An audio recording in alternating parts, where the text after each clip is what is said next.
Saudações, Vigia das Pessoas, estamos vendo Classe VIP.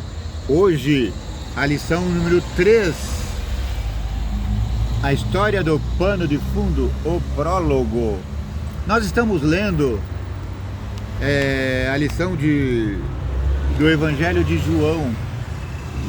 A gente estuda isso toda semana. E aí, aos sábados, hoje é sábado, a gente se reúne nas igrejas para discutir o tema central da lição.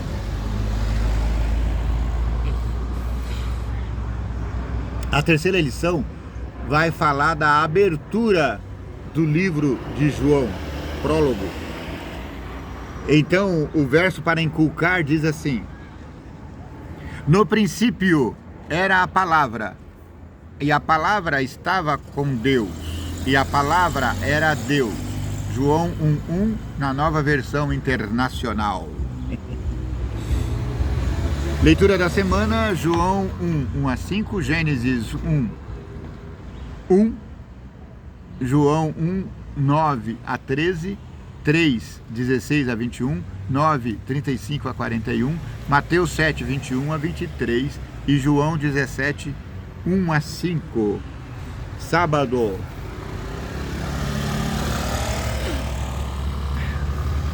Essa lição de sábado passado, 12 de outubro, dia da criança. A lição da primeira semana abordou o final do Evangelho de João, em que o apóstolo explicou por que escreveu esse Evangelho. Nessa semana, voltamos ao início do Evangelho, em que João explica a direção na qual ele, inspirado pelo Espírito Santo, pretende conduzir o leitor. Nas primeiras palavras e parágrafos de seus livros, os escritores do Novo Testamento muitas vezes mencionam os principais assuntos que pretendem abordar. Isso também acontece com João, cujos temas são apresentados como parte de uma grande realidade cósmica que retrata algumas das verdades mais importantes sobre Jesus Cristo, verdades que nos levam a uma época antes mesmo da criação.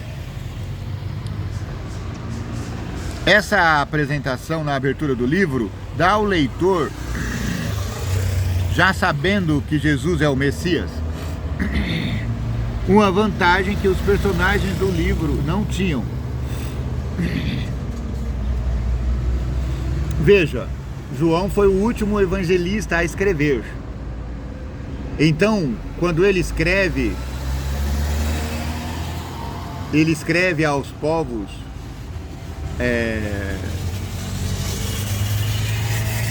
religiosos com a certeza de que Jesus Cristo é o Messias.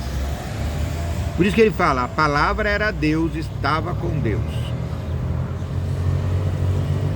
O leitor pode ver claramente os grandes temas, os quais o evangelista volta constantemente ao contar a história de Jesus. Esses grandes temas estão inseridos dentro do período histórico da vida terrestre de Jesus Cristo. A lição dessa semana começará com os primeiros 18 versos de João 1, conhecido como prólogo de João, e resumirá seus temas principais, os quais também serão examinados em outras partes do Evangelho. No princípio, o Logos divino.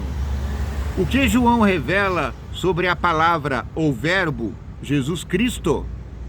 João 1:1-5. O Evangelho de João começa com esse pensamento extraordinário.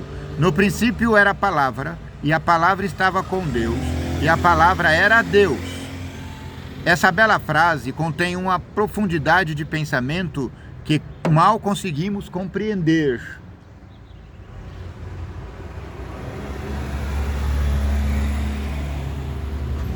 A palavra era Deus, a palavra era Jesus, a palavra estava com Deus.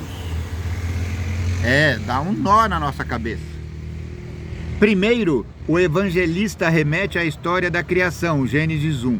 No princípio. A palavra existe antes do início do universo. João mostra a existência eterna de Jesus. Ele acrescenta e a palavra estava com Deus.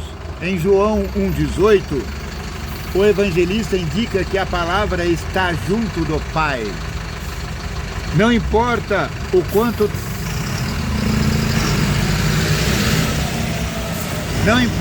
quanto tentemos imaginar o que isso significa, uma coisa é certa: Jesus e o Pai estão intimamente próximos.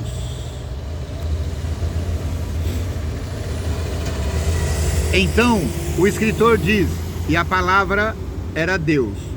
Mas como pode a palavra estar com Deus e ao mesmo tempo a palavra ser Deus? A resposta é encontrada no texto original grego.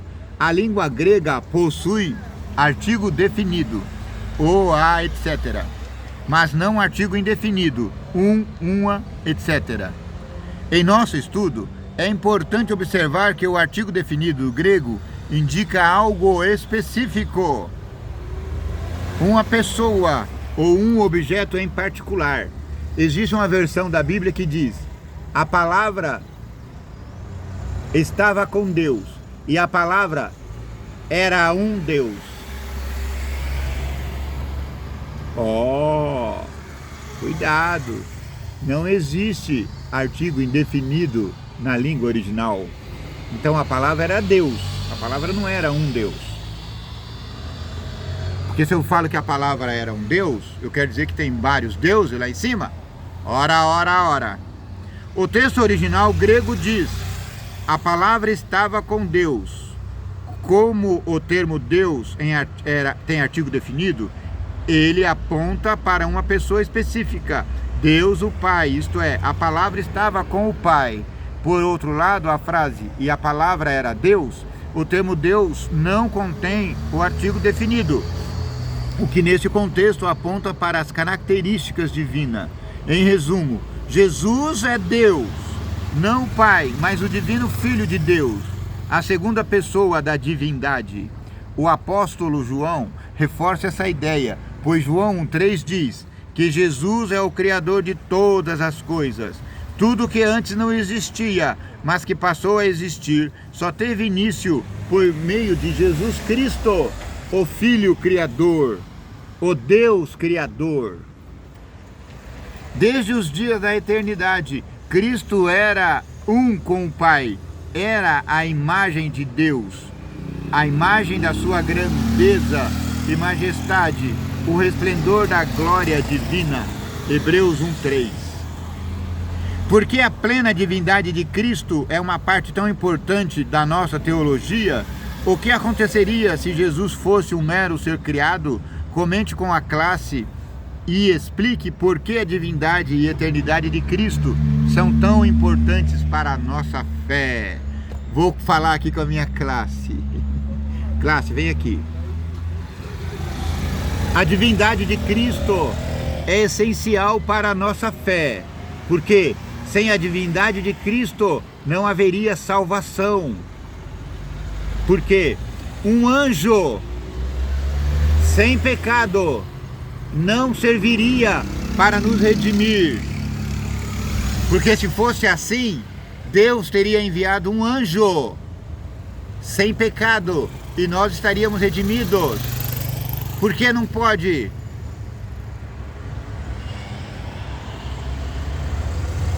Por quê? Para salvar.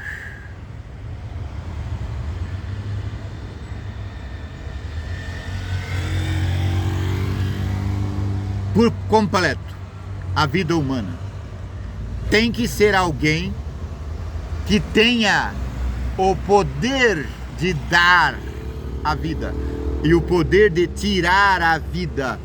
Tem que ser um ser divino. Um anjo não bastaria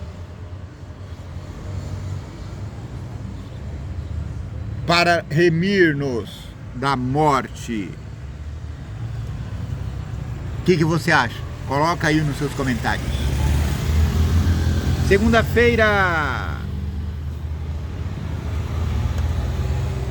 a palavra se fez carne. O que foi criado por Jesus, que é Deus, e porque essa é a verdade mais importante que podemos conhecer. João 1:1-3 e João 14. João não começa seu evangelho com o nome Jesus, ou apresentando seu papel como Messias Cristo, mas com o termo grego logos, traduzido como palavra ou verbo. Na época em que João escreveu, várias correntes filosóficas usavam o termo logos para se referir à estrutura racional do universo, ou à própria ideia de lógica e razão. Tá entendendo? O contexto do texto é importante. Por que João usou logos? Porque em sua época essa palavra indicava criação, início. Era a filosofia do nascimento eterno. O ensino de Platão, filósofo grego, dividiam a realidade em dois domínios: o domínio celestial e o imutável, onde existe perfeição, e o domínio visível, perecível, mutável, uma apresentação imperfeita do domínio perfeito, onde quer que existisse. Platão jamais respondeu onde ele estaria. Algumas filosofias identificavam o logos como um intermediário abstrato entre as formas eternas e as formas perecíveis. João usa o termo logos de maneira completamente diferente. Ele defende que a verdade, o logos, não é um conceito etéreo e abstrato que flutua entre o céu e a terra. O logos é uma pessoa. O logos é Jesus Cristo, que se fez carne e habitou entre nós. João 1,14. Para João, o logos é a palavra de Deus, o qual se comunicou, isso é, se revelou à humanidade de forma mais profunda possível. Deus se tornou um de nós. Deus, na pessoa de Jesus Cristo,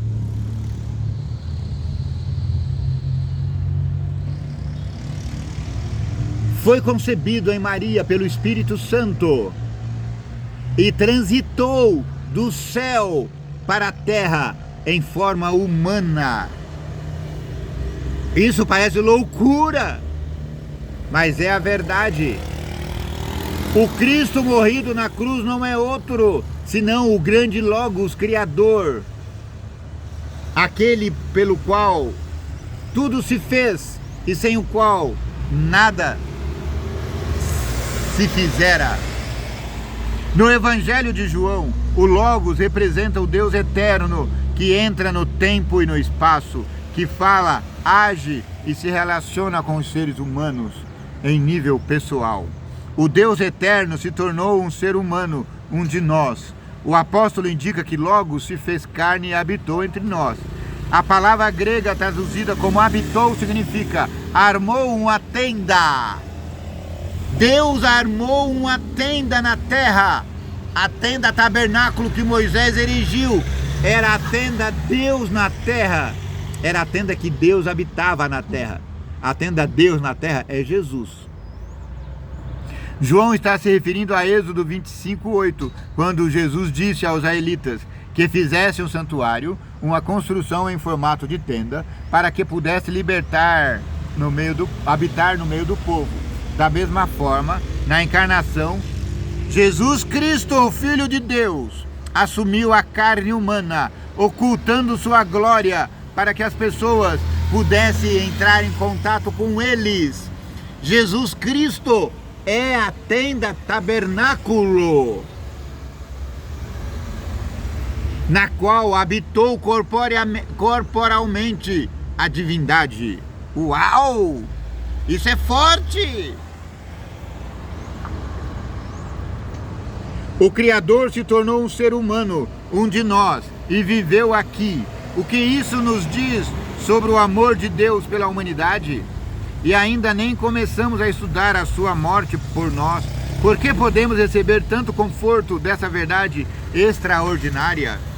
Gente, isso é o mais extraordinário de todas as extraordinariedades.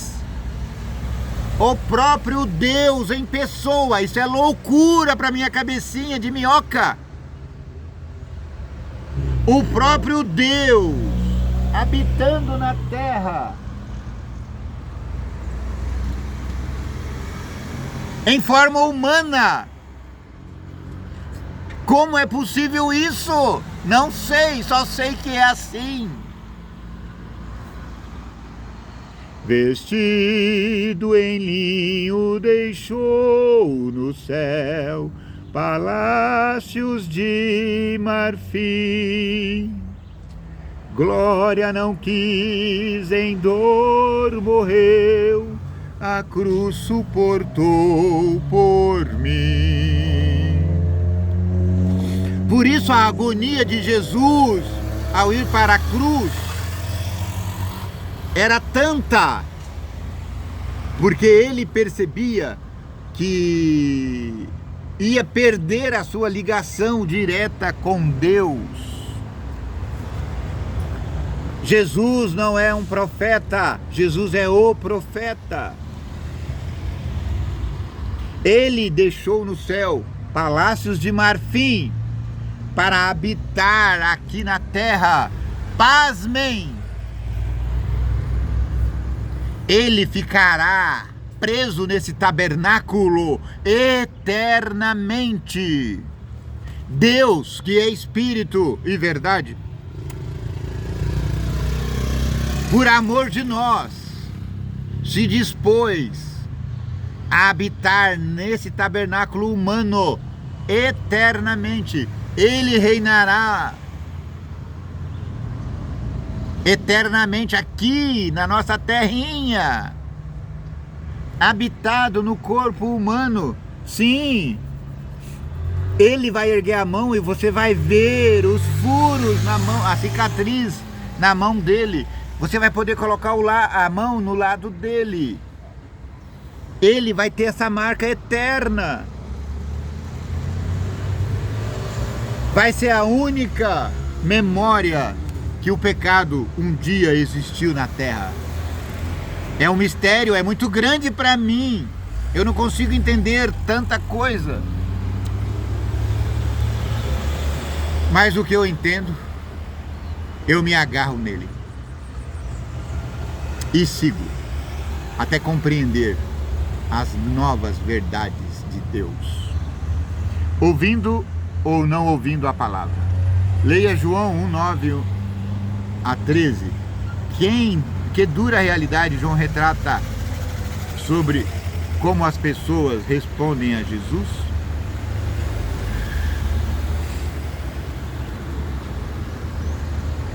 O prólogo do Evangelho, João 1:1 a 18, descreve não apenas quem é Jesus, a palavra Logos, mas também como as pessoas se relacionavam com ele. Em João 1:9, Cristo é chamado de a verdadeira luz que, vinda ao mundo, ilumina toda a humanidade. Essa luz ilumina o mundo, tornando-o compreensível, como diz C.S. Lewis. Creio no cristianismo, assim como creio que o sol nasceu hoje de manhã. Não apenas porque eu vejo, mas porque por meio dele eu vejo tudo mais. Uau! Observe as implicações do texto, de João 1:9. A luz chega a todos, mas nem todos a acolhem. Como veremos no estudo de amanhã, um tema de João é a maneira como as pessoas recebem a Jesus Cristo. Esse tema começa aqui. É triste que Jesus veio para o povo de Israel e muitos não o receberam como Messias. Na verdade, o povo de Israel como nação rejeitou a Cristo. Essa é uma realidade eterna, não dá para remediar. Para mudar isso, a nação de Israel teria que unisonamente dizer: nós aceitamos a Jesus como Messias. A partir de hoje viveremos sob os 10 mandamentos de Deus. Sim, porque a nação de Israel, a nação sionista, foi fundada em 1948, ela é uma nação bem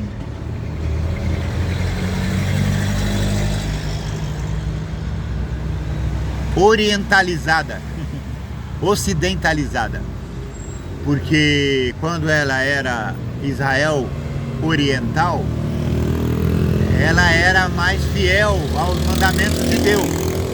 Agora, quando ela se ocidentalizou, quando ela se americanizou, ela ficou bem americanizada. Então, não é o modelo de nação para Deus que ele almeja. O modelo de nação para Deus que ele almeja é o novo Israel. Os cristãos verdadeiros, vivendo segundo a palavra de Deus, seguindo os mandamentos de Deus, os 10. Em Romanos 9 a 11, Paulo trata do mesmo tema trágico, o fato de muitos judeus terem rejeitado a Jesus. Mas Paulo não termina com uma nota negativa. Ele diz que, de fato, muitos judeus, juntamente com os gentios, aceitarão Jesus como seu Messias. Preste atenção, meu irmão amado. Muitos, não quer dizer todos. Então muitos o receberão como Messias. E muitos se integrarão no novo Israel. Agora todos não o receberão. Então a nação de Israel ainda haverá um ou dois que não aceitará Jesus Cristo. Por isso não poderei chamar de Israel de Deus. Porque o Israel de Deus não é o Israel lá do Oriente. O Israel de Deus está no mundo todo.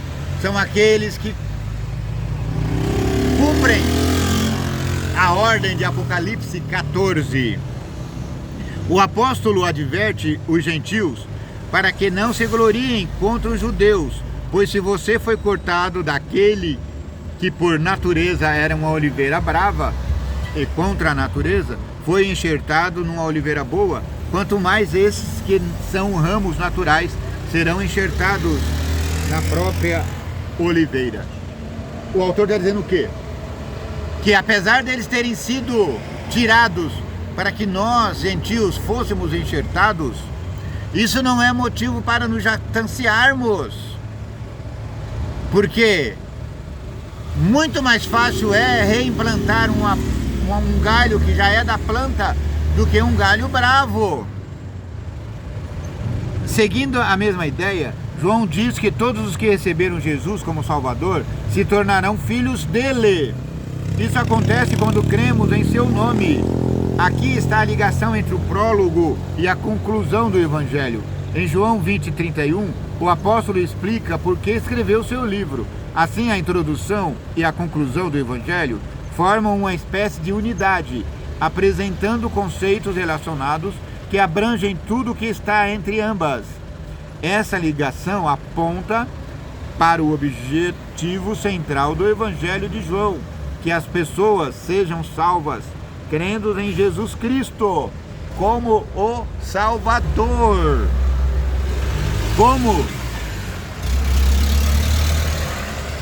Como sua vida foi transformada quando você se tornou filho ou filha de Deus?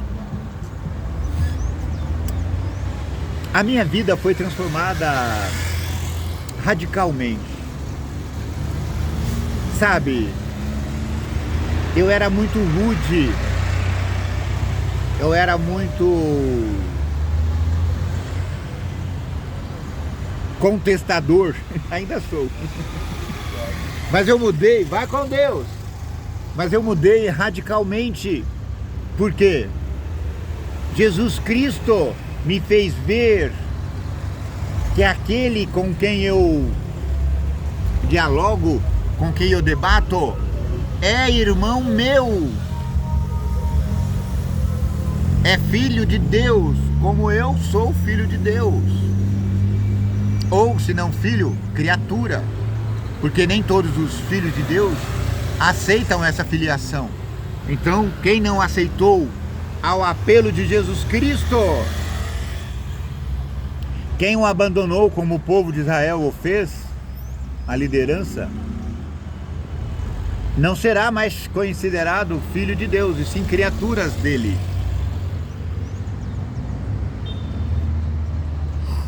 Nós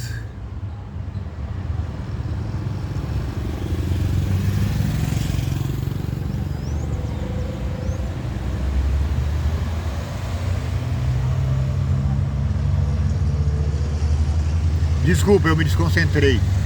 Você viu essa buzininha? Um motoqueiro vinha na segunda pista, a pista do meio. Tava saindo alguém do estacionamento aqui. O motoqueiro, ao invés de se curvar um pouquinho para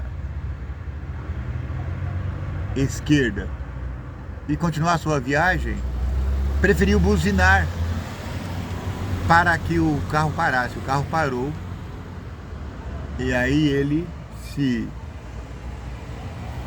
inclinou, se desviou e continuou. Eu acho de tanta intolerância, mas desculpa, é só um adendo. Temas recorrentes de João: fé, incredulidade. Leia João 3,16 a 21, 9, 35 a 41, 12, 36 a 46.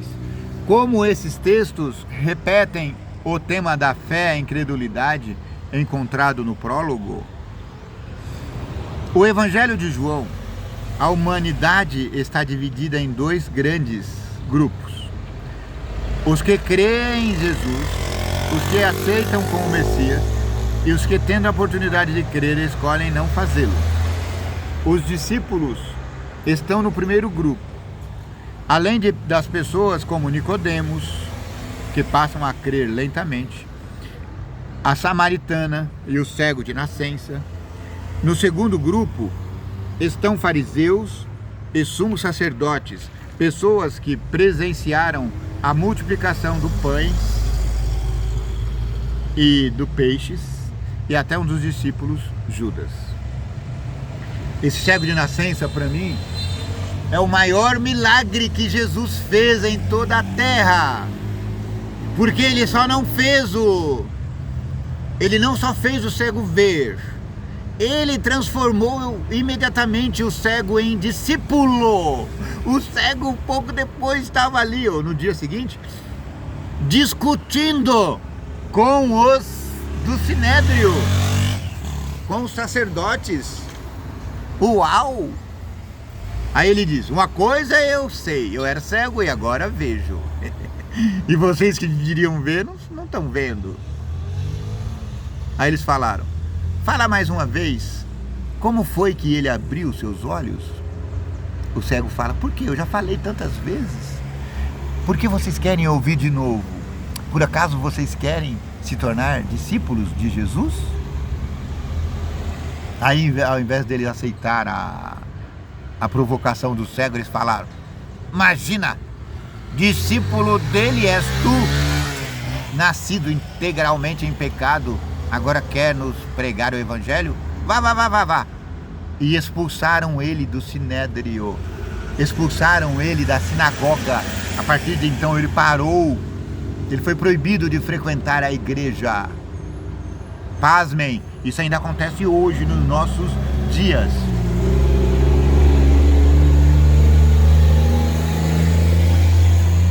É interessante observar que o substantivo fé, crença em grego, pistis, nunca ocorre no Evangelho de João. No entanto, o verbo crer, pisteu, aparece 98 vezes, em comparação com o total de 241 vezes em todo o Novo Testamento. Esse verbo é um tema muito importante em João. O fato de que o Evangelho usa apenas o verbo em vez do substantivo parece indicar um aspecto bastante ativo de se tornar cristão. Ser alguém que crê em Jesus é algo que fazemos. Isso se expressa na nossa maneira de viver, não apenas em um conjunto de crenças Eu vivo o cristianismo, eu vivo Cristo em mim. Essa é a diferença. Eu não advogo uma religião, uma crença. Apesar de eu ter uma crença, uma religião, mas eu vivo Jesus Cristo, respiro Ele dia e noite. Essa foi a grande mudança que tive quando tive um encontro real com Jesus.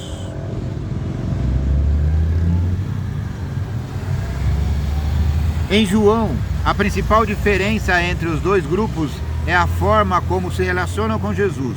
Os crentes, ou os que passam a crer, têm uma abertura para Jesus, mesmo quando Ele os confronta ou repreende. Eles vão a Cristo e não fogem. Veja o caso de Nicodemos. Jesus é a luz que brilha sobre eles. Pela fé, crendo, tornam-se filhos de Deus. Os incrédulos, por outro lado, normalmente vão até Jesus para afrontá-lo. Eles são caracterizados por aqueles que amam as trevas e não a luz. Acham difícil aceitar a palavra de Jesus ou o veem quebrando antigas tradições em vez de atender às expectativas humanas. Eles o julgam em vez de permitir que a sua luz os avalie e julgue. Essa atitude, é claro, é vista inúmeras vezes nos líderes religiosos como guias espirituais da nação. Deveriam ter sido os primeiros a aceitar a Cristo.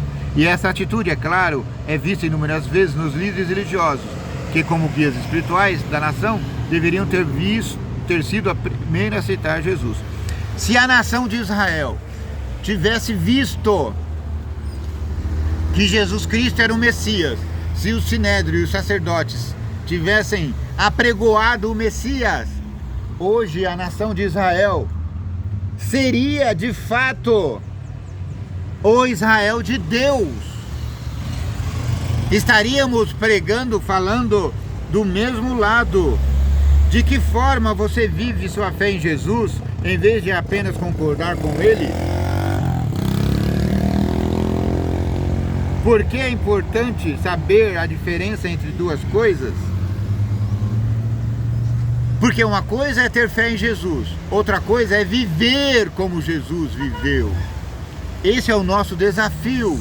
Eu olho para o humano, o outro, ainda que eu não goste muito, eu me dedico em amor.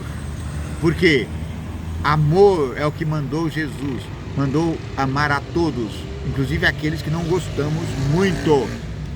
De que forma você vive sua fé em Jesus Cristo? Eu vivo tentando fazer o melhor para todos quantos a mim acorrem.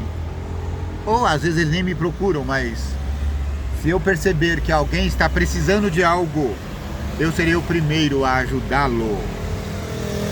Tema recorrente aqui do livro de João é a glória. Leia João 17, 1 a 5. O que Jesus quis dizer quando orou: Pai, é chegada a hora. Glorifica teu filho para que o filho glorifique a ti. João 17, 1.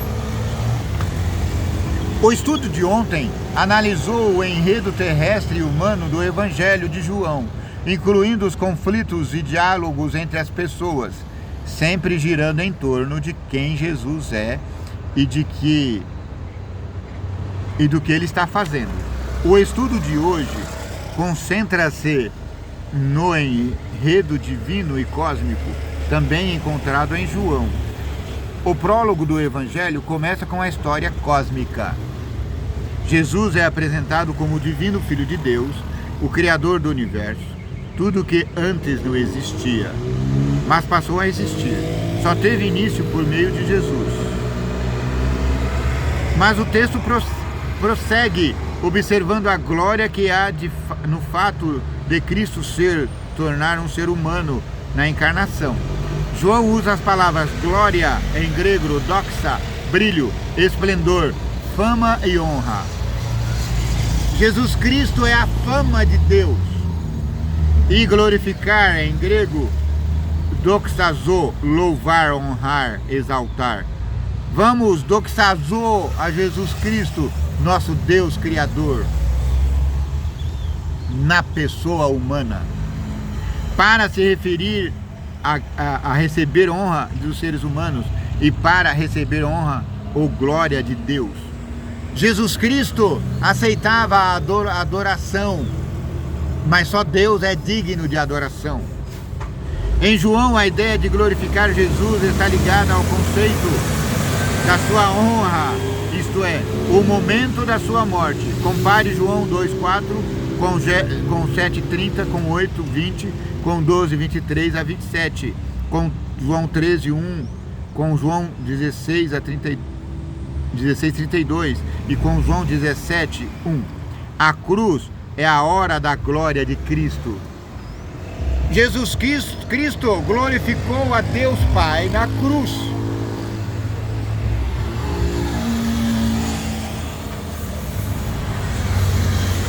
Jesus Cristo nos salvou poderosamente na cruz. Essa ideia é bastante paradoxal. Ela tem dois lados. Porque a crucifixão era a forma de execução mais vergonhosa e humilhante no Antigo Testamento. Então, quando você fala Jesus glorificou a Deus na cruz, isso é um paradoxo. Por quê? É humilhante morrer na cruz. Era na época. Hoje acho que é ainda. Certamente é. Só ia para a cruz os piores criminosos. Eles foram injustos com Jesus, porque quando eles condenaram Jesus à morte, os romanos poderiam tê-lo feito de outro jeito. Poderia ter executado Jesus, poderia ter apedrejado Jesus. Os judeus faziam isso. Não seria tão humilhante, mas ele preferiu fazê-lo na cruz, porque o ser humano, instigado por Satanás, persegue, quer humilhar Jesus Cristo o máximo que puder. Esse incrível contraste, Deus na cruz, ilustra o entrelaçamento do enredo da história humana com a história divina. No nível humano, Jesus morreu em agonia, como um criminoso desprezado e fraco, clamando: Deus meu, por que me desamparaste? Esse lado humano e obscuro da cruz é apresentado em Mateus e Marcos. Mateus 24, 27, 46, Marcos 15, 34. O lado glorioso da cruz, no entanto, é destacado em Lucas e João. Lucas 23, 32, 47, João 19, 25 a 30. É um lugar de salvação e misericórdia, onde o Filho se entrega ao Pai. A cruz é lugar de salvação, onde Jesus Cristo fala: Deus, na tua mão entrego o meu espírito.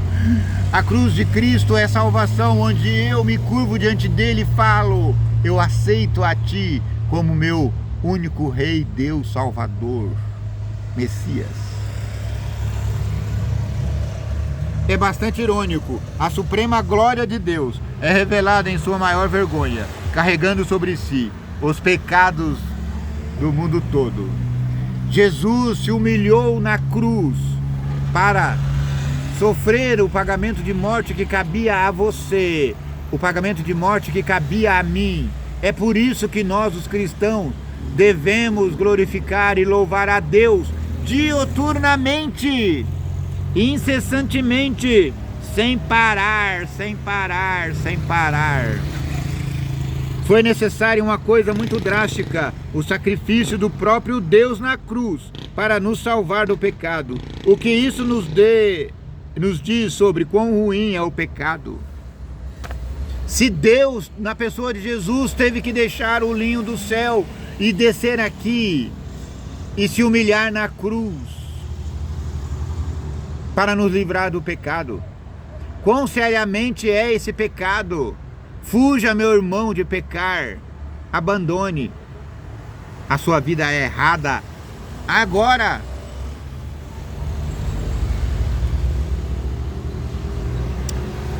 Vou ler agora uma citação de Ellen White em Caminho a Cristo.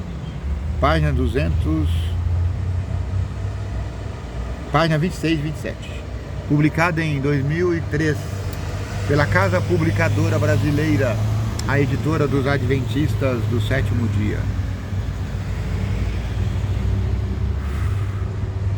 É verdade que as pessoas às vezes se envergonham dos seus pecados e abandonam alguns dos seus maus hábitos, antes mesmo de perceberem que estão sendo atraídos para Cristo.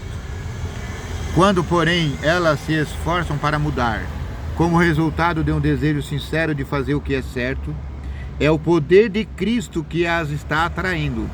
Uma influência que elas desconhecem atua sobre sua mente.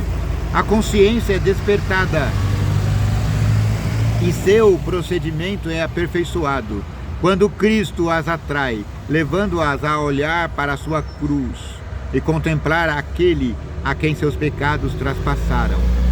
O mandamento entra na consciência. Amém?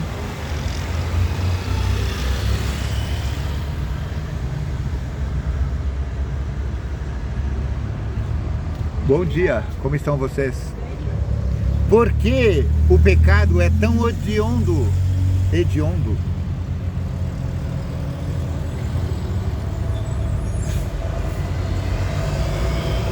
Qual a importância de Jesus no livramento desse pecado? Ora, Jesus nos puxa do lamaçal. Porque João começa falando sobre Jesus em seu papel como Criador? O que isso nos diz sobre a importância da criação de toda a teologia bíblica? Porque é importante que tenhamos uma compreensão correta desse tema, conforme revelado na Escritura. Nós temos que conhecer Jesus como nosso Senhor e Deus. Assim nós não incorreremos no pecado de atribuir a Ele o papel de profeta. Jesus não é um simples profeta. E por simples eu não estou dizendo menos, porque João foi o maior dos profetas. Essa palavra saiu da boca de Jesus. E João disse, ele é maior do que eu. O que é que pode ser maior do que João Batista, o maior profeta nascido de mulher? Deus, Jesus Cristo. Jesus Cristo disse, o menor no céu é maior do que João. Quem era o menor no céu? Jesus Cristo, que tinha caído do céu, estava ali, em pessoa, representando o grande Deus Criador. O que aconteceria se um ser criado tivesse morrido na cruz e não o Deus eterno? O que deixariam de receber se Jesus não fosse Deus? Se um anjo criado morresse no nosso lugar na cruz, nós estaríamos tão perdidos quanto antes da cruz.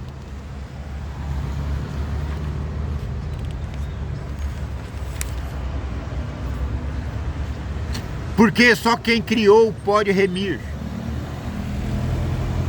Semana que vem vamos na lição 4, testemunhas de Jesus como Messias.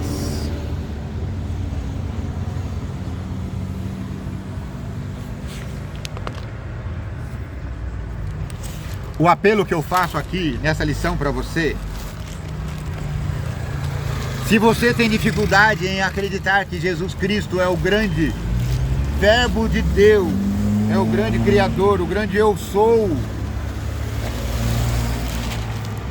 não se martirize, meu irmão. É normal ser assim. Mas se você ainda sente isso, continue lendo o Evangelho de João. Leia uma vez, leia duas, leia três, leia 11 vezes, até que você compreenda que esse Jesus é o poderoso Criador do céu e da terra. Eu sei, é um mistério, mas Ele desceu do céu, deixou as mansões celestiais, habitou esse tabernáculo humano.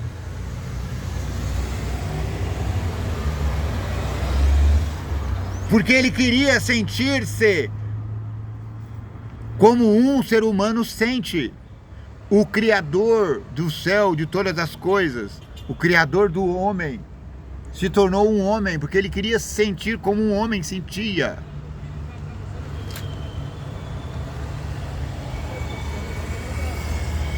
Só assim ele poderia ser colocado no lugar do homem, porque o homem transgrediu a lei de Deus, e essa transgressão exige punição. A punição é morte, e a morte foi a mais dolorosa que o humano conhecia até então, a morte de cruz. Que o vigia das pessoas te abençoe e te guarde, que o vigia das pessoas tenha misericórdia de ti, que o vigia das pessoas faça o seu rosto resplandecer, o seu rosto resplandecer sobre o teu rosto, que o vigia das pessoas te dê paz. Amém.